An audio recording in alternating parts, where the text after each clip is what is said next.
Allez, on y va, Monsieur Cabrolier, s'il vous plaît. Merci. Alors, vous l'avez dit, il y a pas mal d'incertitudes. La première concerne le prélèvement sur recettes qui était prévu dans le budget, dans le PLF 2025, qui représente à peu près 2% des recettes de fonctionnement pour les collectivités. Et donc, ça fait, vous l'avez budgétisé à 1,25 million d'euros. Alors, comme vous ne savez pas, effectivement, puisque le budget est tombé, combien ça sera, vous avez provisionné 2 millions d'euros.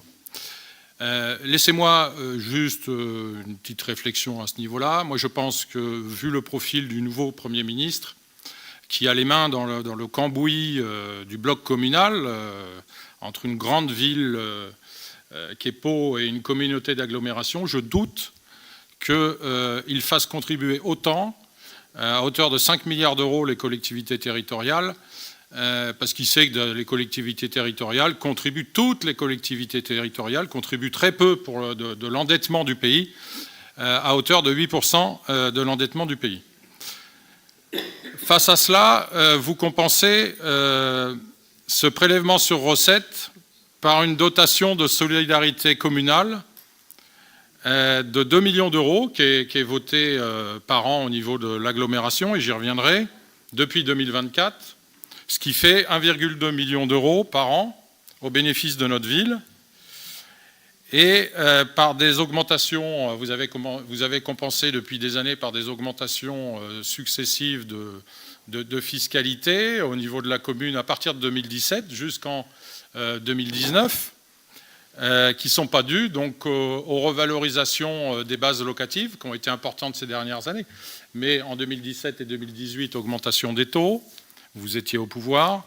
En 2019, baisse de l'abattement général de 7% sur la taxe d'habitation. Et effectivement, en 2020, vous vous êtes engagé, à partir de 2020, de ne pas augmenter les taux. Donc, vous vous êtes servi de la communauté d'agglomération, à partir de 2020.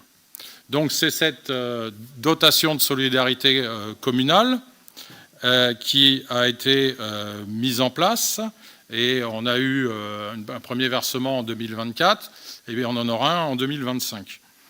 Il y a eu d'abord, chronologiquement, en 2021, une harmonisation de la taxe d'enlèvement des ordures ménagères, j'y reviens, qui s'est faite au niveau de l'agglomération. Et la TEOM pour Albi a baissé à 9,89, mais vous y avez rajouté donc 3,99, ce qui fait qu'Albi est passé de 12,65 à cette occasion à 13,88%. Et il y a une part de la taxe foncière intercommunale qui a été votée. Vous avez aussi, en 2021, vous avez voté aussi au niveau de l'agglomération une taxe spéciale d'équipement dite taxe LGV pour la ligne à grande vitesse, que je n'ai pas votée, et qui concernera, peut-être que vous allez me le dire, mais je pense que ça sera appelé au niveau de l'agglomération, qui concernera la taxe foncière sur les propriétés bâties et les propriétés non bâties pour les particuliers, et la CFE pour les entreprises. Et justement, dans votre budget 2025, on voit surgir une partie de cette taxe spéciale d'équipement, puisqu'on a une surtaxe de séjour qui est prélevée pour la première fois, et qui est reversée au profit de ce projet de ligne à grande vitesse Bordeaux-Toulouse, je rappelle, pour laquelle la communauté d'agglo est appelée à contribuer à hauteur de 13 millions d'euros. Donc tout ça pour dire que quand vous dites qu'il n'y a pas d'augmentation de la pression fiscale, de fait, il y en a une, lors de ce mandat, essentiellement due aux bases qui ont été revalorisées, mais c'est aussi de votre fait, parce que vous vous êtes servi, au travers de la DSC, au travers de cette nouvelle taxe, au travers de la TEOM, vous vous êtes servi de la communauté d'agglo, et Albi, forcément, est une des premières bénéficiaires dans les communes qui composent l'agglomération. Vous annoncez donc en parallèle une hausse de 7% de nos dépenses de fonctionnement en 2025, du fait, à mon avis, et vous le rappelez quand même, c'est un fait, d'une triple cause. D'abord, les contraintes extérieures. Là, c'est vrai, vous n'y pouvez rien. Une hausse mécanique des dépenses de personnel qui sont dues à une hausse de 4% de la cotisation retraite, la partie employeur, pour les agents de notre collectivité.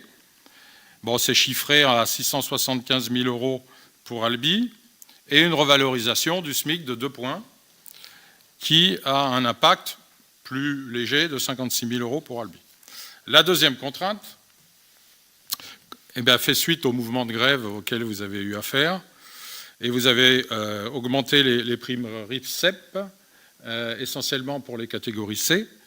On ne peut que s'en réjouir, ce qui représente, d'après vos dires, un coût pour 2025 de 736 000 € et en année pleine, à partir de 2026, 900 000 €. Bon. Par contre, la troisième, c'est l'augmentation du nombre d'agents en 2025. C'est assez surprenant, moi j'étais assez surpris, vous étiez sur une trajectoire de diminution. Et là, il y a 33 agents supplémentaires par rapport à 2024. Alors que vous aviez baissé en 2024 le nombre d'agents de 50 depuis 2022, bien sûr en ne remplaçant pas certains départs à la retraite et du fait de certaines mutualisations. J'ai noté, et là c'est une critique, que si on ne tient pas compte des 4 agents que vous avez récupérés dans le cadre de la reprise du centre social Adel et des 3 agents que vous avez recrutés dans le cadre du partenariat avec VIF 3 Terdoc, l'augmentation du nombre d'agents entre 2024 et 2025 est constituée uniquement d'agents non titulaires. Donc avec 35 agents non titulaires embauchés pour 2025, vous organisez la précarité de vos agents, sans compter que le nombre d'agents de notre ville est supérieur à celui de 2014. 668 aujourd'hui, contre 600 en 2014.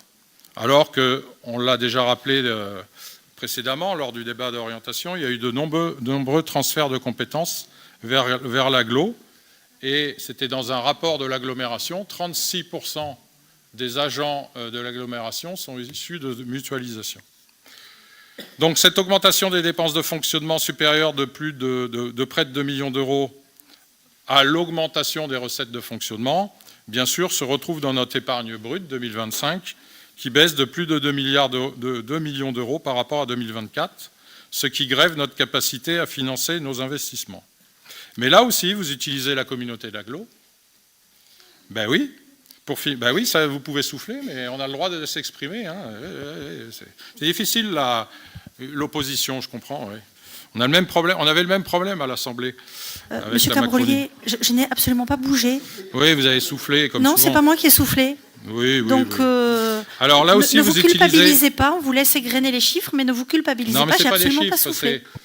Là, je rappelle que vous utilisez l'agglo également pour financer vos investissements, avec un fonds de concours, ça a été rappelé, c'était marqué, hein, monsieur Gilles, un fonds de concours voté en 2021, mais vous voyez, là, je l'ai voté par contre. Tout à l'heure, je ne l'avais pas voté, mais là, je l'ai voté. Mais c'est bien de rappeler comment vous faites pour faire face à cet effet ciseau, où effectivement, de toute façon, on ne dégage pas assez d'épargne pour investir. Donc vous utilisez un fonds de concours de 5,73 millions d'euros que vous avez utilisé en partie en 2024 et que vous allez utiliser en partie en 2025. Mais c'est bien de le rappeler parce que c'est bien de reformuler ce qui avait été marqué là. Surtout si le gouvernement reprend, et ça a été dit également, le fait d'amputer le fonds de compensation sur la TVA. Alors, permettez-moi de m'étonner. Ah oui. Oui, sur les investissements, j'ai un mot à dire. Je me demandais parce que je l'ai fait la semaine dernière. J'ai vu que vous aviez comme objectif, dans la présentation que vous nous avez envoyée, vous avez comme objectif, donc pour 2025, mais même dans les années qui viennent, vous le dites vous-même, dans le cadre de la transition énergétique et écologique de la ville, le remplacement progressif des véhicules du parc municipal par des véhicules électriques, mais rien sur les véhicules à hydrogène, alors que l'on subventionne la SAFRA. On l'a fait, certes, une subvention, on a racheté un bâtiment à hauteur de 1,2 million d'euros, et le projet Albility, vous le mettez vous-même. Le projet, oui, c'est pas une subvention, je suis d'accord, on a racheté un bâtiment mais on apportait de la trésorerie pour qu'ils puissent se emprunter. On a apporté en vérité de la trésorerie. Vu leur situation financière, on sait qu'on a apporté de la trésorerie. Et le projet Ability que vous avez présenté, vous dites dans votre présentation, avec près de 4 millions, il y a eu 4 millions d'euros investis sur la filière hydrogène par notre collectivité depuis le début pour créer, comme vous le dites, un cluster de compétences sur l'hydrogène dans notre ville. Et pourtant, que ce soit au travers des bus au niveau de l'agglo ou apparemment remplacement des automobiles, on n'a pas l'impression que vous montrez l'exemple, alors qu'il y a beaucoup d'argent public qui vont à la fois à la SAFRA et qui vont dans le projet, très, très bien, hein, le projet Ability. Je m'étonne, je permets de m'étonner si on peut. Donc, je ne voterai pas ce budget pour vos choix fiscaux depuis le début du mandat, illustré par le ratio qui mesure la pression fiscale, qui a quand même augmenté de 33% depuis 2014, en 10 ans. Alors j'ai expliqué pourquoi, il n'y a pas que des revalorisations de base, hein, vous en êtes en partie responsable. Votre politique en matière de ressources humaines, où j'ai l'impression que des fois vous décroissez le nombre d'agents, et puis des fois vous augmentez, mais au travers de contractuels, et non pas de CDI. Et puis, je dénonce l'utilisation donc de la C2A, comme je l'ai dit, pour renforcer l'autofinancement des communes membres, hein, c'est ce que vous mettez dans votre rapport, en tout cas celui qu'on avait reçu, pour masquer en définitive la baisse de l'épargne brute, qui est de 40% hein, depuis 2020, sans aller plus loin, et qui serait autrement de 50% si on réintégrait les 1,2 million d'euros, si on enlevait les 1,2 million d'euros de recettes de fonctionnement qui viennent de l'agglo. Donc voilà, donc après, pour terminer sur une conclusion un peu plus politique, parce que là c'était beaucoup de chiffres et on a parlé beaucoup d'Albi, je dirais que ce budget est incertain.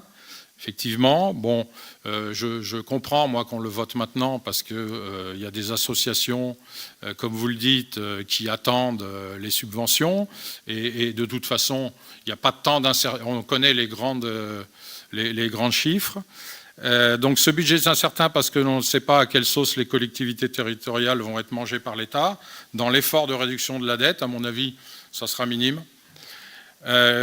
Cet objectif de réduction de la dette est l'objectif unique d'un projet de loi des finances qui reste élaboré sous la tutelle de Bruxelles et des marchés financiers, mais qui ne s'attaque pas aux mauvaises dépenses de l'État. Il y a des mauvaises dépenses de l'État, tout le monde en convient, à la technocratie des agences de l'État qui parfois doublonnent avec des ministères. Là, on ne s'y attaque pas. Au millefeuille administratif, là non plus, à mon avis, il y a à minima une collectivité territoriale en trop. Et puis, je ne parle pas des deux grands tabous du budget et de la politique française, les dépenses qui concernent l'immigration et la contribution européenne, puisque dans le dernier budget, je le rappelle, contrairement à l'Allemagne qui avait baissé sa contribution européenne, la France l'avait augmentée d'1,5 milliard. Donc voilà, donc pour toutes ces raisons, de toute façon, je ne voterai pas votre budget. Merci bien.